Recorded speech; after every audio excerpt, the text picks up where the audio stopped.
Today on Sports Card Investor, an episode you don't want to miss. An interview with Josh Johnson from Cardboard Chronicles, the popular podcast host and YouTube host, joins me for a discussion about sports card investing. My name is Jeff Wilson. By day, I invest in tech companies, and at night, I invest in sports cards. Join me on my journey to profit from the hobby we all love. Hello, sports card investors, and welcome to another episode and a great one today. I've got a great guest for you. I have Josh Johnson from Cardboard Chronicles. You may have listened to his podcast or seen his YouTube shows in the past. They're always interesting. Josh gets a lot of really high-end collectors and investors on his YouTube shows talking about their collections. And Josh himself is a very passionate collector and investor. He collects high-end LeBron James cards. He collects high-end Anthony Hardaway cards. He also has some Michael Jordan cards. He's a really interesting guy, a great guy for a hobby, and also somebody who has put together a really nice introduction to sports cards class for folks who are newer in the hobby. So if you are new to the hobby, you may want to go check out what he has put together. Again, Josh from Cardboard Chronicles. I'm excited to bring him on the show. We got a great back and forth discussion about different styles of investing and what is the right way to invest in sports cards and guys he's buying and guys I'm buying. It's a fun interview. Without further ado, welcome Josh to the show. Hey, Josh, it is a pleasure to have you on Sports Card Investor. Welcome to the show. Hey, Jeff. Thanks for having me, man. I'm excited to be on. Absolutely. You got a big audience that I know loves your show, and they're passionate about you, and they're passionate about the fact that you are passionate about basketball card collecting and investing. So since I am as well, I thought it would be great to have a little back and forth on that today. So I guess, first of all, tell me, what has kind of gotten you into basketball card collecting, and what is it about basketball card collecting that you're passionate about? I think the story is pretty much true for most people. I started collecting basketball cards when I was a kid, and the nostalgia kick has come back in the last few years. And now that I have some extra money from my being an adult and having a job, I have some extra money to buy some cards that I've always wanted when I was a kid. And then just getting into it, over the last couple of years, I've just become really passionate about finding some of these cards, and then some of the connections I've made in the community has been really fun. And this is like my full-time hobby. It's like my second life. I have my card friends. I have people that I network with daily. There's a lot of different things within the hobby that I really enjoy. So it just keeps bringing me back. And then also I do enjoy like the investing side of things. I enjoy financial sides, and watching cards values change and fluctuate is fun for me as well. So kind of a lot of things, have kept me really interested, and obviously the channel and stuff. So, absolutely, yeah, it's definitely an exciting time to be part of all of it for sure. So, I'm curious, when you were a kid and you were doing the collecting, was it entirely basketball focused back then, or were you, doing baseball or other sports as well? So I used to collect Pokemon cards, and a lot of my viewers know that I got started with cards through Pokemon, and then other than that, it was just basketball. Yeah, I had just like a few football cards here and there, but I didn't really focus on that. I was mostly collecting individual players from basketball. And that is probably unlike a lot of other people from that era. I think obviously I have the same story. I was a kid and was absolutely passionate about collecting as a kid, but it was totally baseball, as were a lot of my friends back then. So collecting basketball was not necessarily the common thing to do back then. Yeah, I think that's probably more because I'm a 90s kid. Yeah. And I think basketball was taking off in the 90s with Jordan, and the late 80s, mid 80s was more baseball cards. So I think that probably is the reason for that. Yeah, and that's where I was, the late 80s, a little bit of the early 90s, but a little bit of that craze of basketball cards. Yeah, very, very cool. Well, so that brings us to today. So you've gotten back into it, you're passionate about it, and as you said, you've got a little more disposable income now to perhaps invest in some cards that obviously weren't necessarily attainable when you were a child. So what is your philosophy when it comes to investing in basketball cards? My main philosophy is based around rarity. So there's kind of two avenues that you can take. It's going to be, high grade cards that are really common. People that understand the market, they know like these are the ones that are most likely to go up in value. These are the ones that most people gravitate towards as like the rookie card, the card that's accepted the most. And then the other side is just going full rarity and looking for things that are difficult to obtain. And when they do come up, the value is a lot higher because, you won't see something like that again. So I focus primarily on rarity. And I think that speaks more to my collector side than my investor side. And I think with the rarity side, you can get a little bit of both with that. So I enjoy kind of focusing on looking for rare items. So like, for example, the 2003 Topps Chrome LeBron PSA 10 has seen a lot of action lately. That card is like $4,000 right now. I think it was like $1,000 last year. And that's one that Gary Vee has called out. It's one that's gotten a lot of attention. I actually own the gold refractor of that card. And I don't think I've seen a single sale of that card since the explosion of this. So we don't even know the value of that one relative to the base, which sells quite often. So it'd be, who knows what would happen if one of those actually came up for sale. So focusing on kind of the rarity and things like that is probably my focus. Yeah, and I think focusing on rarity can be a very savvy investment technique as well. And you see it not just in sports cards, but in other markets of luxury goods. That if you have an item that is in a hot market overall, but your item is particularly rare or unique, it often will appreciate greater than the overall appreciation of the market. You'll see it in real estate sometimes. You'll see it in a lot of different avenues. And you will sometimes see that in sports cards, right? Where the one of one or the ultra short print, really difficult to get card appreciates more quickly than its counterparts do. In fact, I think you've seen that this past year with Luka. If you look at Luka, the appreciation of Luka's more traditional sought after cards, like maybe a Prism Silver, which it is very sought after by collectors and investors, but there's a bunch of them out there.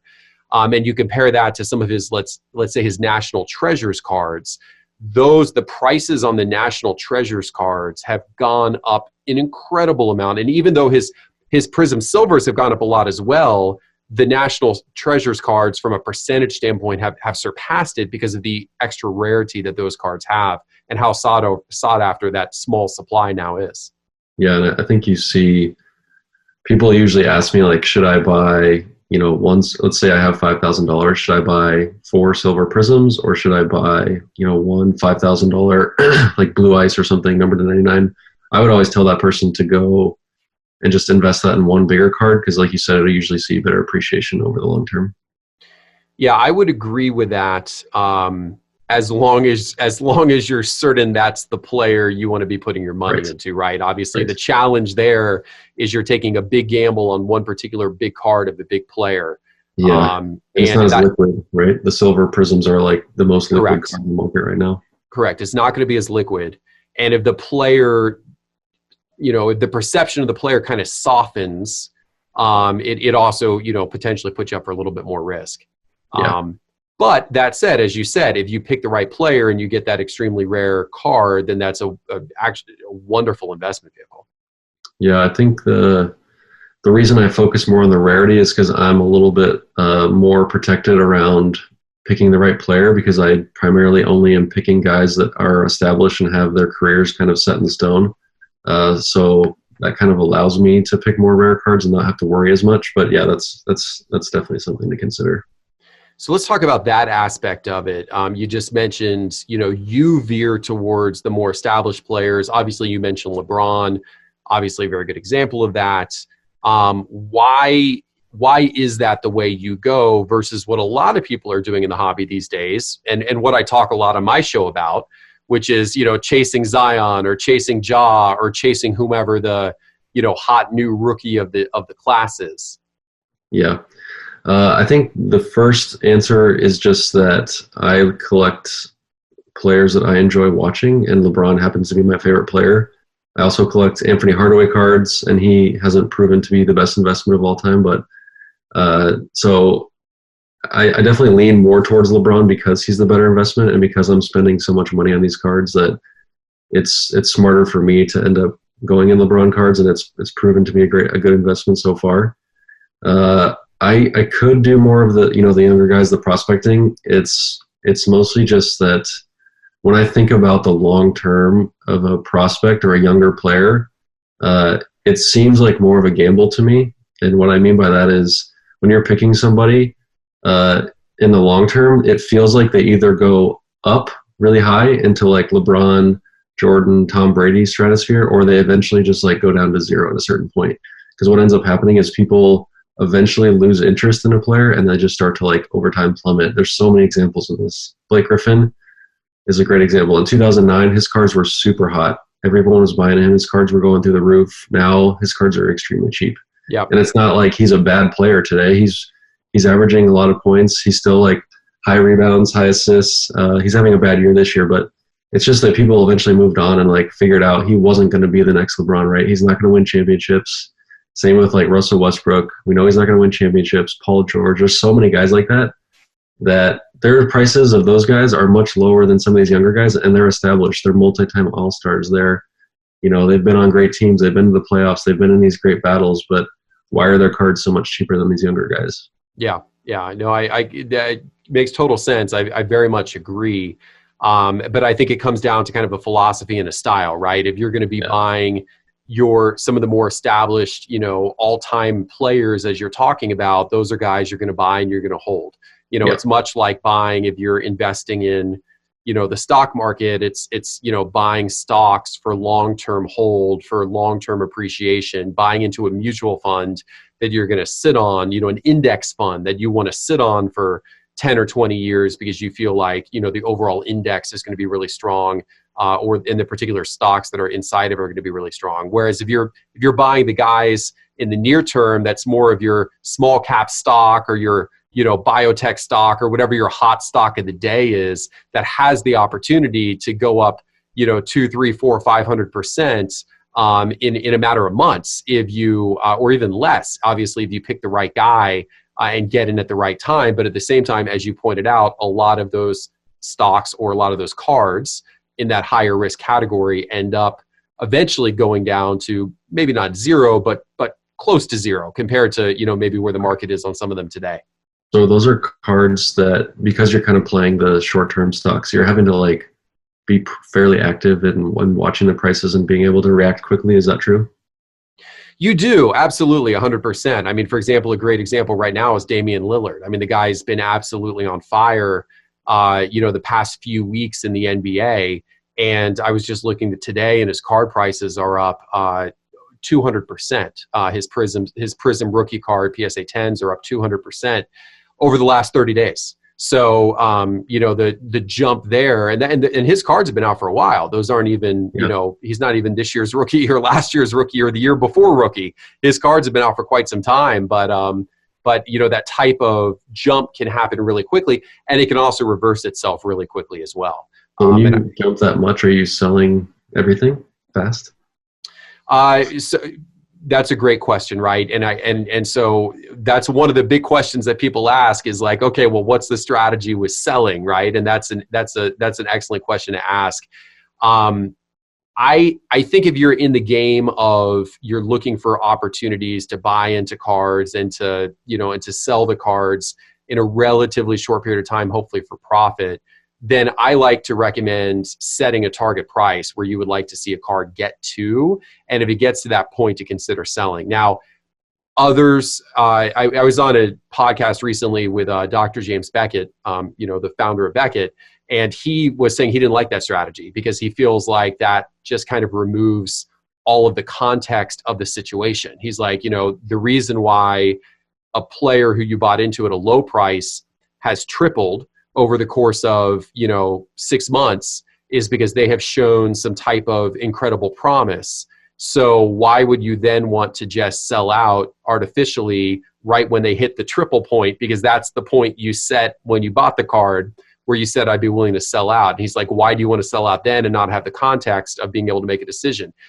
I understand what he's saying and I agree with what he's saying, but on the flip side, there's also a ton of people out there who had their guy go up in value 2 or 3 times, held onto the cards, and then had that guy go back down to what they paid for it or less. And then those people are upset that they didn't sell their card, because the thing is, you never know when the high point is. So my general philosophy is, if you are in the game of buying cards for more short-term type sales, for appreciation over the course of maybe a season, in my philosophy, if that card gets to a certain point where, you know, you kind of predetermined you would be happy with a profit, you should sell out of it, because I'd rather get chips off the table and be able to take that profit and put it into the next card, put it into the next guy, and try to do it again, rather than continue to keep my capital invested in that one card or that one player and hope that he continues on the ride that he's been on, you know, for the last however long. Right. What if there's a scenario where you've invested in a guy and you've waited, like, let's say a year or two, and you just feel like you've waited long enough and you just don't see it going any higher or any better? Are you just cutting losses and taking the losses at that point? Yes, you can, for sure. I mean, I think that you've got, you know, as you kind of referenced earlier, there becomes a period of time where players kind of fall out of the common interest. And you know, right now, there's rookies in this rookie class, there's rookies in the last rookie class that are not exactly performing at wonderful levels. And interest in them is starting to fade a little bit. Like, I don't know, maybe a Colin Sexton or someone like that. Yeah. His star has not been, you know, quite as shiny this year as it was for a lot of last year. Interest is maybe starting to fade a little bit. If you're holding on to a lot of his cards, you may want to consider getting out now. Now, of course, then you take the risk that, well, I'm going to get out, but this guy eventually does turn into a star. He eventually does blossom. A few years from now, he does what Damian Lillard just did, and, you know, has this you know, incredible run where he comes out. Yeah, you take that risk, but on the flip side, if you do nothing and you hold those cards, you also have to be very aware of the risk that his star could fade so much that you can barely sell your cards for anything. And that's a very true risk as well. You often see cards of guys in that category from, you know, 4 or 5 draft classes ago, where their PSA 10s are selling for less than the cost of grading. You know, you see PSA 10s rookie cards sell for $5 or $6, and you know that people took a bath on that. Yeah, I guess I personally haven't considered, you know, looking into the short-term investment, just because I don't know that market as well, and I don't know, you know, I'm not able to, like, watch as many of these players. I kind of see, like, the long-term outcomes of who ends up becoming these superstars, and it just seems like there's so few of them. Like, you have Giannis, Steph Curry, LeBron. Like, there's just, it's almost like on one hand how many I can count that, you know, if you were picking some of these young guys today, like Luka and Trey and Zion, and you're thinking like, oh man, they're the next LeBron, the odds of those guys actually becoming the next Giannis or Curry or LeBron is still going to be really difficult. It's going to be a tough mountain to climb for those guys. It is. I mean, you only get one of those types of players once every few years. I mean, you know, if you like that level, that Steph, the, you know, LeBron level, I mean, you maybe had, you know, Kevin Durant is up there, although even his card prices are really a bit low for where they should be, in my opinion, based upon, you know, his accomplishments on the court. You've got Giannis, as you said, but yeah, you know, these are not every year type players. So could Zion be that type of player? Absolutely. Could Trey be? Could Luka be? Absolutely. Will all three of them be? That would be highly unlikely, right? Yeah. So I mean, that's the thing, and there is. I mean, you know, certainly with Zion, I've done a couple of episodes now recently saying how Zion's cards are overpriced. Actually, since I did my episode on that a few weeks ago, his cards have come down in price considerably from when they were kind of at this peak, you know, that started right when he returned, and they continued for about a week or two after his return to the NBA. And the prices got insane. The prices got so crazy that, I mean, his cards were selling for significantly more than Luka's cards. And, you know, I'm looking at this guy, and by the way, also significantly more than Giannis's cards. And if you go back and look at, you know, Giannis's rookie card and the population counts on his Prism rookie cards, which are selling for $800 or $900 a pop, you know, granted they're just the base cards, because back then the, you know, Prism or silver cards were in so short printed that there were less than 100 of those in PSA 10 currently. So that's really not even comparable. But the population count on Giannis's base rookie card Prism in PSA 10 is less than 2,000. And the population count on Zion's, rookie card from this year in silver, PSA 10, will eventually be over 2,000 because there's so many of them being printed. Luka's last year are already over 1,500, and there's more Zions being printed this year than Luka's were last year. So you're eventually, 2 years from now, you're going to have over 2,000 Zions in PSA 10. And yet today that card is selling for well over 2 times. It was selling for about 3 times what the Giannis rookie was. It's come down a little bit, but it's still selling for significantly more than the Giannis rookie. So, I mean, even today you see that, and I personally don't like buying the cards of the absolute hot rookie. Yeah.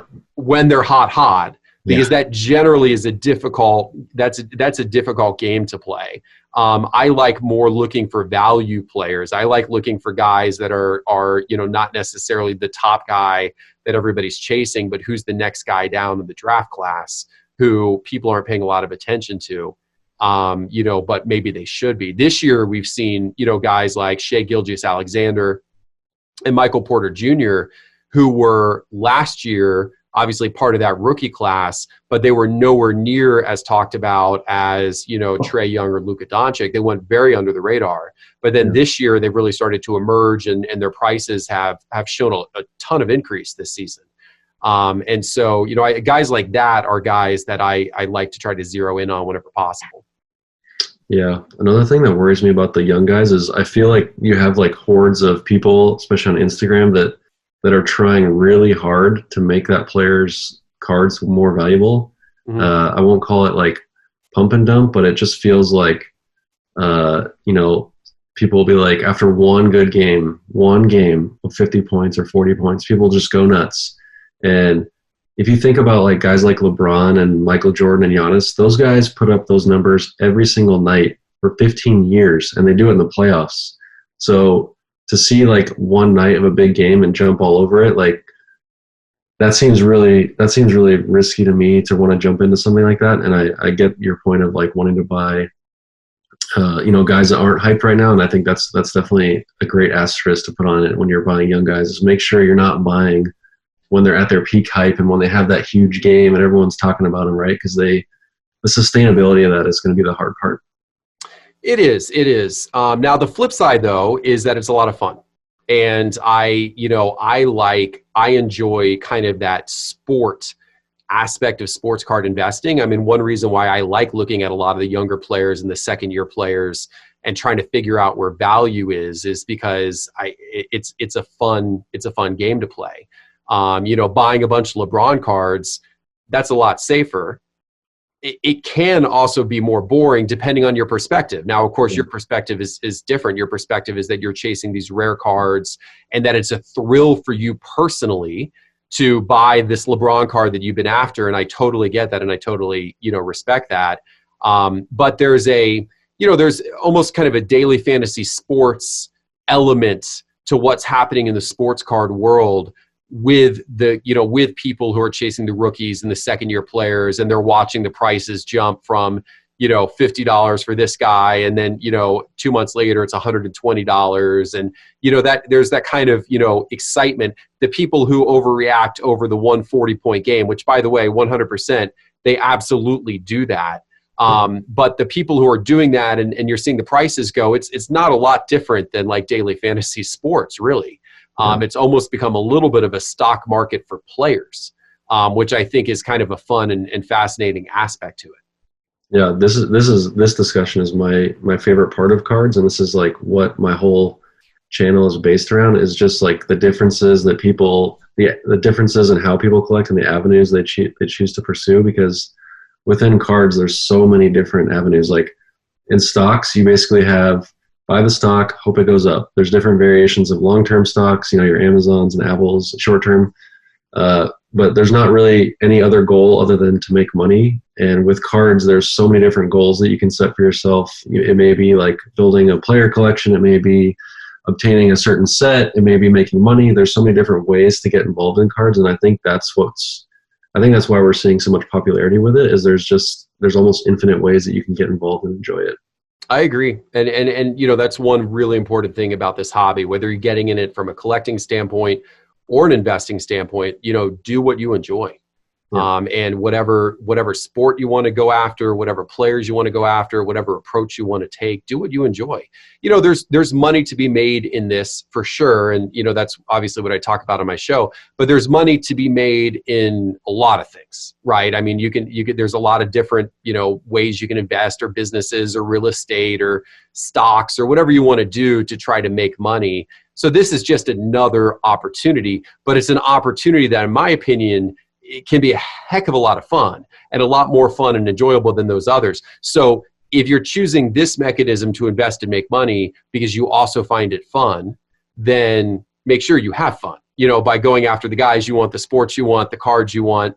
Don't go and buy, you know, soccer cards just because you think they're purely going to go up in value and you know absolutely nothing, and you hate soccer. Yeah, you know, to be honest with you, I have struggled buying soccer cards. I do think soccer cards are a good investment. I've done some shows where I brought on experts in soccer cards who've talked about them being a good investment. Of course, they're natural. It makes sense that they would be a good investment, but I'm not a big soccer fan. I'm not into the teams. I'm not into the players. And so it's not something that I personally love. And I think first and foremost, you know, the reason why we're all in this is to have fun. So do something you love and then make money at it, and then it's great and it's wonderful. But you know, I like basketball for that reason. I like football for that reason, although football is a trickier, trickier from an investment standpoint. The opportunities are not there as much in football. There are some, but your opportunities in football generally are a lot more limited. And baseball is you know, great and wrath with opportunity as well. And baseball was not on the top of my radar in terms of sports that I consumed or enjoyed, but I've actually really enjoyed getting back into it and learning a lot more about baseball and, you know, the hot prospects and the hot rookies and everything like that as I have gotten back into card collecting. That, by the way, is one really cool thing about card collecting and investing, is it can also make you enjoy the sports themselves more.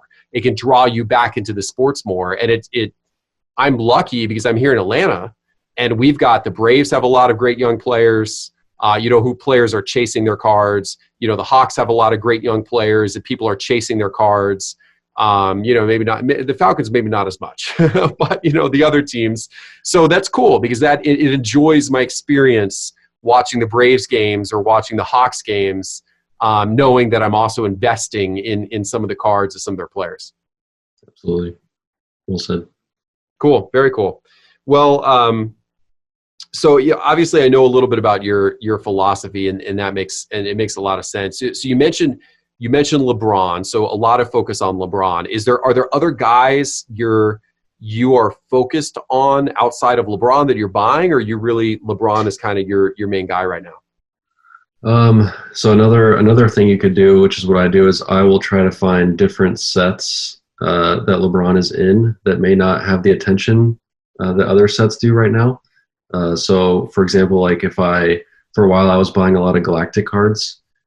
So I had like 7 or 8 LeBron Galactics, before they jumped in value. And then I think people started to realize how rare they were.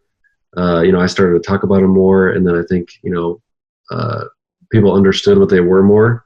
So the value jumped there. And I think there's a lot of different cards like the Galactic and different cards that you could find that you could, pick and try to invest in and buy like the best players of that set. So you're kind of like riding the wave of the set and the popularity of something, or some set that people don't know exists that you found and discovered. That's another way to do it, as opposed to only buying certain players and buying the player up. So I do a lot of that with LeBron. I do buy some Michael Jordan cards, not too many because he's super expensive. I have a few Luka cards, no Zion or Ja yet. The Luka one more because like I said, I enjoy someone who's more established and I can kind of see like he's for real at this point, and you can kind of ride the short-term wave of Luka just in this season and feel pretty good about that just based on what I've seen from his game. Like the Zion, like you said, his stuff is so high. Trae Young is so high this year that those ones are a little bit more risky for me. So I will buy some Luka stuff. Another strategy I like to do is with football cards. I will buy the hot young quarterback in the off season, knowing that when the season kicks up, everyone's excited about NFL, everyone's excited about their teams. The prices generally jump pretty high. This happened with Patrick Mahomes big time last year. Yep. We knew he was awesome after his 50 touchdown year, and his prices still jumped significantly at the beginning of this season. And even if you watch Patrick Mahomes right now, his PSA 10 silver prism was selling for about $1,500 before the Super Bowl. They're $1,000 now, and he won the Super Bowl. Yeah. So you can just see that like people are buying the rumor, selling the news in this case. And in the offseason, I feel like his silver will dip even more in the offseason, and that's when I'll start buying some of that stuff. There you go. repeat the process, right? Football is the easiest to do that with. Basketball is a little tougher, but for football quarterbacks in the offseason, it's like easy money. No, you're right. And I mean, this last year we saw it even with guys like Sam Darnold, who actually didn't even really have – I mean, obviously didn't have a good season, and his cards did go down in price some as the season went on. But there was an incredible run-up of his prices in the few weeks right before the season started, and then getting into the first game or two. And you're likely to see it. So it's not just with the big names, and obviously Mahomes being the big example this year, but certainly him. I'm very curious to see what Lamar Jackson's card prices do in this offseason. Obviously, he had an incredible run. I mean, his cards were up over 10 times over the course of this past season. But then he had the playoff loss. He exited the playoff early, maybe disappointed in that scenario.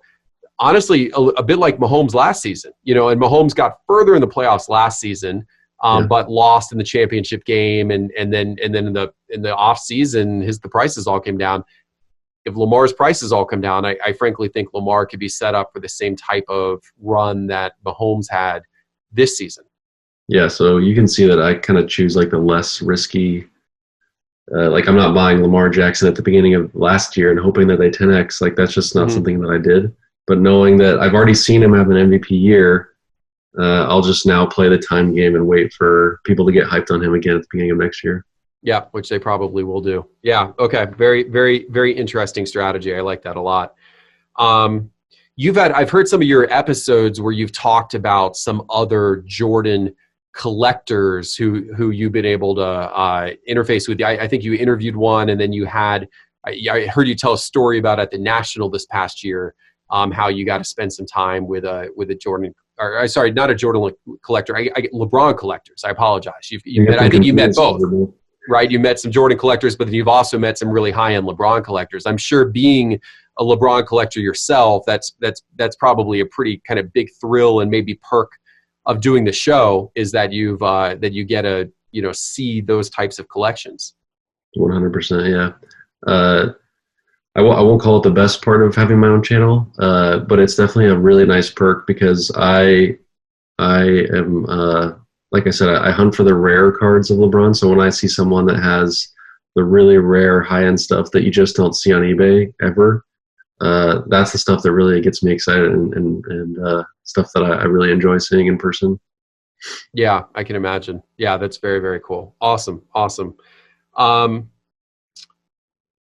So when do you sell cards? You asked me the question of like, these up and coming guys, do I sell, at what point do you sell them or get out from underneath them if they aren't doing well? Your strategy is different. You're buying all these LeBrons. Are you holding these and your kids will someday own them, or what is your strategy? That's a great question. And it's the hardest part of, collecting the player you enjoy and collecting for more long-term is that you just don't know when to sell.